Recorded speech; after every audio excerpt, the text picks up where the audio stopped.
રાજકોટમાં ઓલ ગુજરાત મેળા એસોસિએશને પત્રકાર પરિષદ યોજી હતી। મેળા વેલફેર એસોસિએશન સરકારની એસઓપી સામે મેદાને ઉતર્યું છે।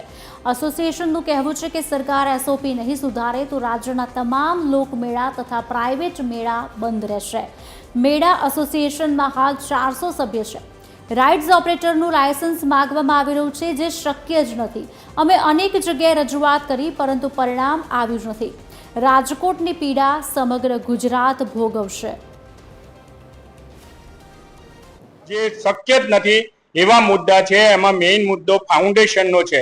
ફાઉન્ડેશનનો મુદ્દો એટલે રાઈડ ઊભી કરવા માટે નીચે જમીનની અંદર સિમેન્ટ અને સરિયાઓથી એક બોક્સિંગ તૈયાર કરવું। એ બોક્સિંગ તૈયાર કરી અને એની ઉપર રાઈડ ઊભી કરવી, જેનો ખર્ચો ખૂબ જ ખર્ચાળ છે। જે મેળાનો નાનો મોટો ધંધો કરનાર વ્યક્તિઓને પોસાઈ શકે એવો નથી। બીજો પોઈન્ટ છે જે બિલિંગનો, અને બિલિંગનો સરકાર એવું કહે છે કે રાઈડનું બિલ લાવો। હવે રાઈડો 10 થી 15 વર્ષ જૂની છે, જે એસેમ્બલ હાથથી બનાવેલી રાઈડો છે, જેના બિલ આપવા શક્ય જ નથી। છતાં બી સરકાર આ 2, 3, 4 પોઈન્ટો માટે જે પોતાની જોર જુલમી અથવા પોતાની જે બી હકથી મેળા રોકવાનો પ્રયત્ન કરે છે, એનો આજે ગુજરાત મેળા એસોસિએશન વેલફેરની મીટિંગમાં એક ઠરાવ કરવામાં આવ્યો છે।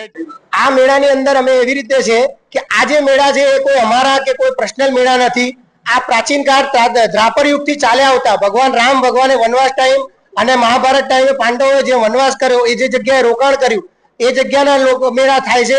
વધારેમાં વધારે મેળા એ ધાર્મિક છે। અને સરકારને અમારે એવી રજૂઆત છે કે જ્યારે આપણા વડાપ્રધાન શ્રી નરેન્દ્ર મોદી સાહેબ જ્યારે હતા ગુજરાતના મુખ્યમંત્રી, અને એ સમયે અમને જેવી રીતે પરમિશન આપતા હતા એવી રીતે અમને અત્યારની ભાજપ સરકાર બી અમને એવી રીતે પરમિશન આલે અને એસઓપી માં છૂટછાટ આલે એવી અમારી નમ્ર અરજ છે।